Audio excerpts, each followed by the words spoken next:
maybe we can try to talk about Socrates. That's what I want to talk, because from my observation, I have done some research on him, and then in Cambodia, there are so many people. He's really famous in Cambodia also, not just uh, one of the most well-known philosopher in the world, but in Cambodia, his theory has been studied in the public school, and so many sharing of his quote. I think he still influenced so many people. Socrates. In Khmer we call him Socrates. Maybe I use the word influence is wrong. Influence means we are being changed by that idea or philosophy or concept or whatever that from him, and we got influenced by him. But we just talking about his quote. Some people copy and paste in Facebook and sharing. I observed some translations are not properly translated from what he trying to tell us during his lifetime, and many misinterpretations of his meaning, the quotes, and also he himself, Socrates. I think people confuse him. Maybe not just Cambodia, but if the whole world identify or classify him, Socrates, as the philosopher, I am a little bit skeptical about that. So what is the mistranslation? Can you give us an example? One thing he talked about, the very famous quote of Socrates is, he always said, that's from what we heard, the only thing I know is I know nothing. And some people translated it in a way that he is being humble. They talk about to gain more knowledge, like Socrates as a role model, as a great philosopher for them. We need to be humble. Humility will bring about knowledge and wisdom, kind of thing. And I also see that when people talk about knowledge and wisdom, they are not really clear what do they mean. Especially those who studied philosophy from Socrates, from other philosophy. So yeah, we can see the point here. If we want to talk about Socrates, one is the word nothing. What does he mean, and why he always claimed that? Did he mean only something being humble or something else? Why he always use the word, the only thing I know is that I know nothing? What do we mean when we say that know nothing? If something is nothing, then how can it can be known if it is nothing? I think that is the key question, because it seems that we do not really understand what does Socrates really mean. But we really respect him, admire him everywhere around the world, especially in Cambodia, even though we include his philosophy, idea, or knowledge, or whatever in our public educational curriculum to study. And we get so much interested, influenced by his idea, or maybe not really his own idea, but it's just our own projection, our belief that we believe that he meant that way, and then we try to copy that role model for ourselves. Even he didn't write the book himself, no? Yeah, so we need to see, we need to inquire that. So we need to be careful to translate what does he mean when he say the only thing I know is that I know nothing. To me, I don't see that Socrates only refer to being humble. No, it's not. I need to be humble whenever I talk with you, go to have a education, discussion, dialogue, and whatever. And then by being humble, I will listen to other people, and then I will gain more knowledge. Yeah, to some extent, maybe it is right, but for me, still, I think he goes beyond that. Socrates goes beyond that. The nothingness that he meant is the quality of the mind, that he really not just being humble, but he really touched the nothing deep inside his heart, inside his mind. But maybe we will devote our time later to talk about that, because I think we really need some time to dive in together to maybe not explore, but to really examine what is the real nothings that Socrates meant. But I'm still stick to that term nothingness, because it's really define who he really is. If that nothing he referred to is not only the humility, as I just mentioned to you, not just being humble, being kind, being polite to other people in order to gain knowledge, but if the nothing that he touched is something deep inside his mind, that he always experienced the nothingness deep inside his mind, then it is the determinant of his own being, who Socrates really is. If he really touched the nothingness, he's not a philosopher as common people define him, like the world known him, and So Cambodian people known him, have known him. touching nothingness?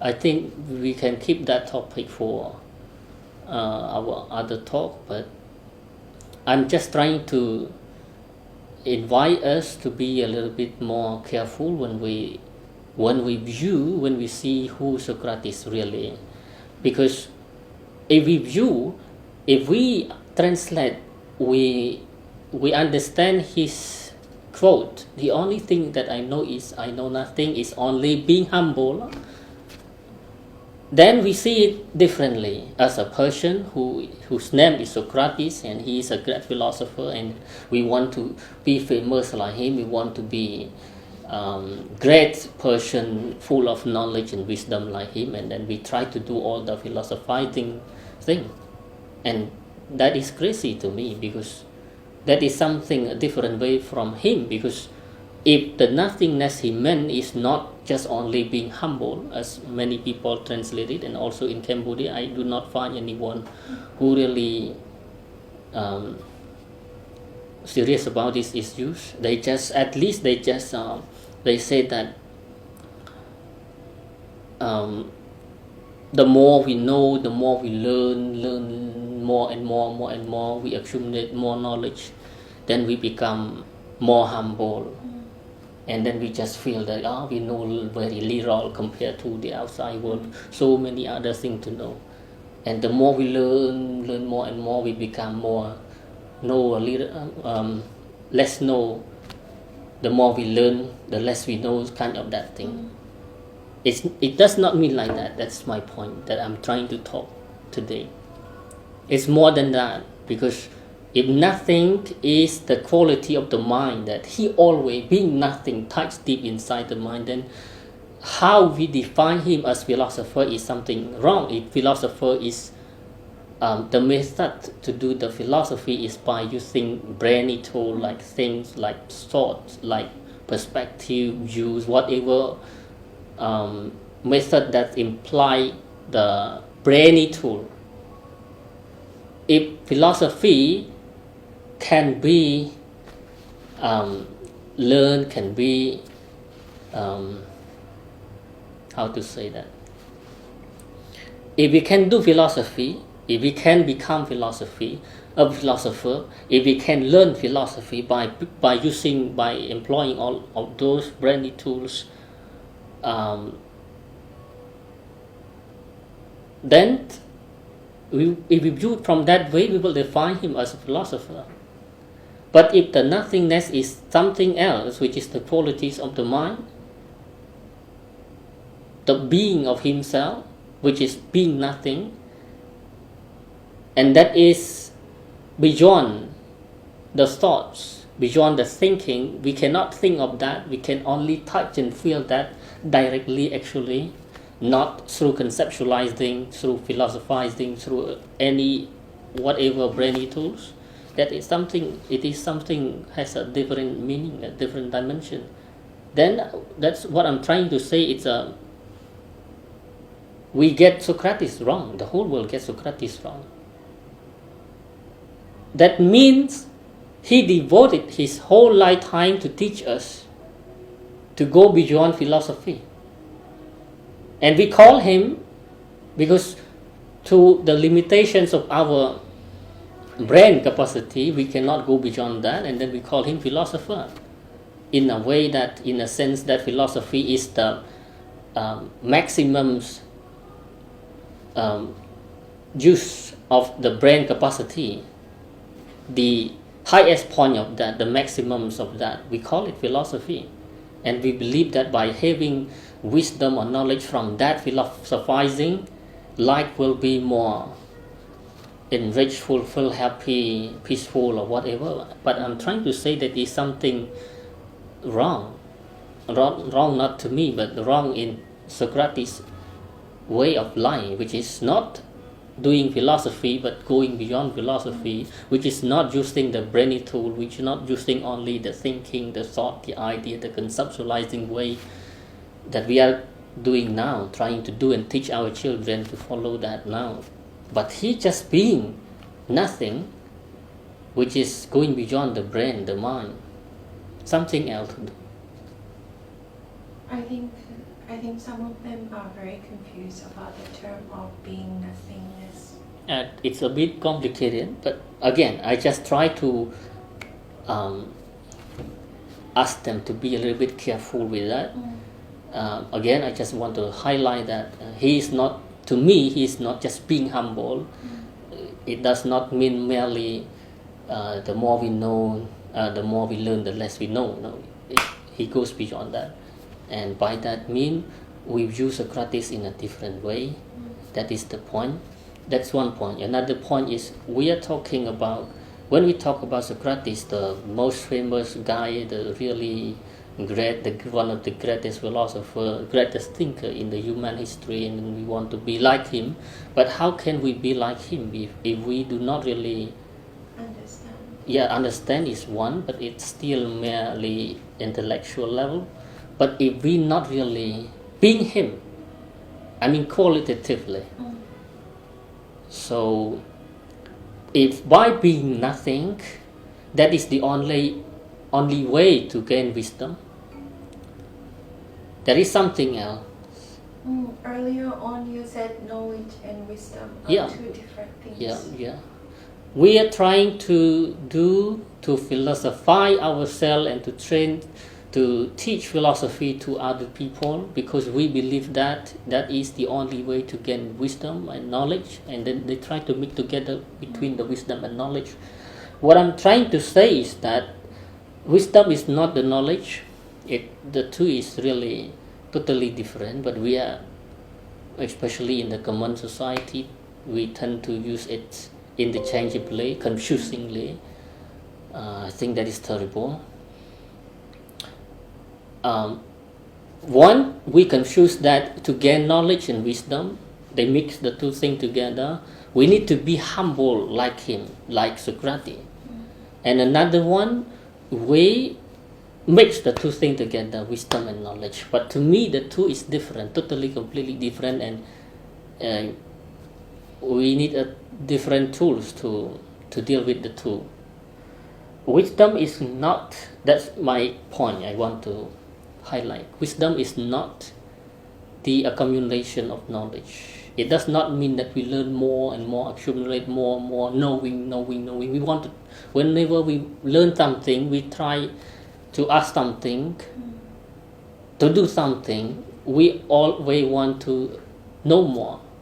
And we want to know more and more. And then we save all those data, memory, knowledge. It become a knowledge. And those knowledge accumulate more and more. So what is wisdom then? It's the Yeah, again, wisdom is not the accumulation of knowledge, So what but it is? yeah, it's the other way around. I think I used the right word. So everything that is not accumulation. No. We can put so many. We can define wisdom in different way, as long as we go beyond knowledge. I mean, not touch knowledge, keep it for a while, and then the only time space for wisdom arises, then we can see it in different way. One way, wisdom is the experience of the totality of life. It's a bit complicated for people to understand that, but we can define it in a way that wisdom is the knowing of the, not the knowing, the dangers of the knowledge. Wisdom is the knowing of the danger of the knowledge. You see the danger of the knowledge, the negative side of knowledge. You are not attached to knowledge. I think it's very easy, very common that for most people, I think it's natural for us to know. Wanting to know something. Yeah, we want to know something. It's natural for us to know something, and from that knowing we save the memory, the data, and then it becomes the knowledge. From that experience, it creates the knowledge, and we accumulate more knowledge. The knowledge of what? The knowledge of ourselves, as we identify ourselves as a Khmer, as a leader, as a famous people, as a successful persons, as the owners of the company, as the husband, as the wife, as the language culturally, as a language, as the art, or whatever. And then as a nation, as a Khmer, as a Vietnamese, as a Thai people, and then as a this world, and identify from that knowledge of the self, of the other, the book, the world, whatever, we identify ourselves with all of those things. And the more of the knowing of those things accumulate, it means that we are building up ourselves more and more. That is a possibility that we attach to ourselves, and where that is the pride arises from that. Pride, I mean, being proud of ourselves, and then we attach to that. I'm getting bachelor degree, master degree, and PhD degree. Then whenever we act, we live, we do whatever in our lives, those knowledge come out, and we act based on that. Through those images. That's what we believe we should be doing. Yeah, and then society. they try to do that. They want to have more knowledge and believe more experience, more knowledge, and they believe that at the end of the knowledge, the highest point of the knowledge is the wisdom. They still don't know what is wisdom. People try to identify wisdom in many different ways, but it does not mean that the highest point of the knowledge is the wisdom. Because all the knowledge is the build up of of this image, the cell image. The more the knowledge we have, the more we attach to it, the danger of it to ourselves. Because the real self of us is not all of those knowledge or images that we build for ourselves through those knowledge. But there is something else, the self, and how can we identify ourselves? How can we find out the real self of us? Through those knowledges. That means there is a danger of the knowledge.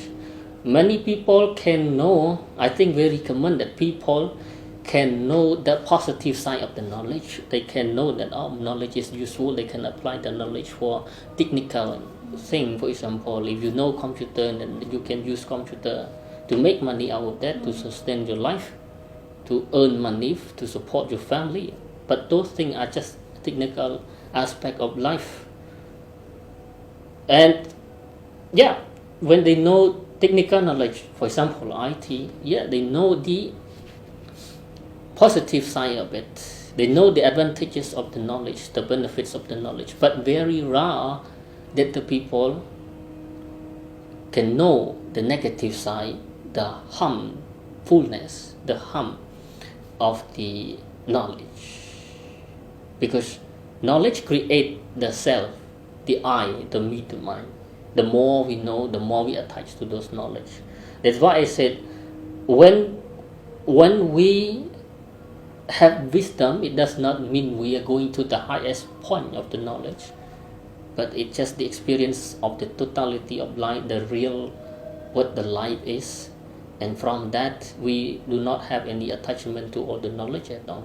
And that's what Socrates trying to tell us, which is not to be identify ourselves with more things in the external world, in the outside world, but to really see ourselves deep inside, which is nothing. We are really nothing, and from that we live our life, not just merely being humble, but detach ourselves from whatever it is in society, in this life, in the world. And those things can be summarized into just one word: the self, the I, the me, the mind. I don't, maybe too much, we can skip for that. More. It's a bit long, I think. I think so. We, Oh, we, I can, think. we can dip, we can cut it. But Oh, okay. you get the point, right? I don't Yeah. know. You can ask many questions. Yeah, I get your point, but I think many viewers, I think they don't really get the point. Like, what is the self? I mean, if they take out myself, then who am I? It's kind of another fear. Fear of losing oneself. Yes. But how Fear can you of fear of, losing the identity, what is that identity? which is like The self. yes. But how can you feel of losing something that you don't know what it is? We only fear that, I lose I, myself, and what is I? We never observe, we never really see deeply what is the self, the I. So how can we fear of something which is never known by ourselves? So I think that is not the right question. That is impossible that we fear of something that is unknown to us. How can we fear of something that we have no data, experience, knowledge of what it is to be fear of? No, it's impossible. So why do we fear of death? Death is No, something we unknown. never fear of death. It's impossible to fear of death. So But the it's fear of I death is the projection of the attachment to ourselves. We fear that we lost this thing. We don't know what is it, and then we try to hold it, and then we fear of losing it. Because of fear of losing this self, we project there is a death. Because we want to prolong this thing which is called self, to continue it endlessly. Because that's how we attach. From that projection, we project something that there is the end of it. If it is ended, we call it death. But we never end it. We always continue this old thing which is the I, the me, the mind. Then how can we experience? No data, no knowledge, no experience of death.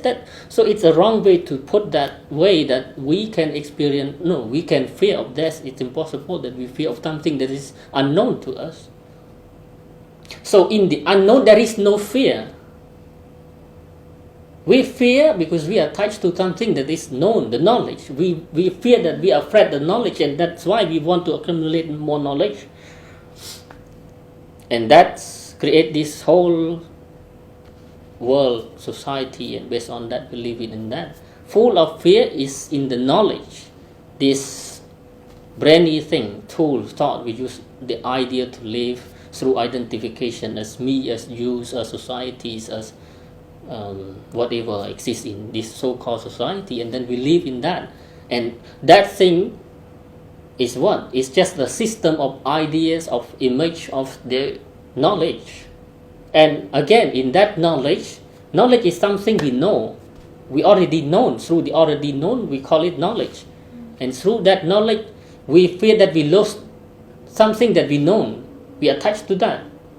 We don't want to die because we attach to that, but we never know what is dying, what is death. That means there is to one line, and then here there is a knowledge, the knowing. We attach to the knowing, we project the fear, we are afraid of the ending of that, which is called death. Actually, there is no death. If the fear dwells only in the knowledge, in the knowing part of life, then the unknown part, there is no fear. But we are afraid of the unknown. We always want to know more. We want to accumulate more knowledge. But if we can stay with the unknown part of life, that means if we already die already to whatever the known, we are not afraid of the detachment of the known. We die to it, then there is no fear. We can live with a life without fear at all. And that's what Socrates is trying to do in his whole lifetime. But we confuse him that he's philosopher.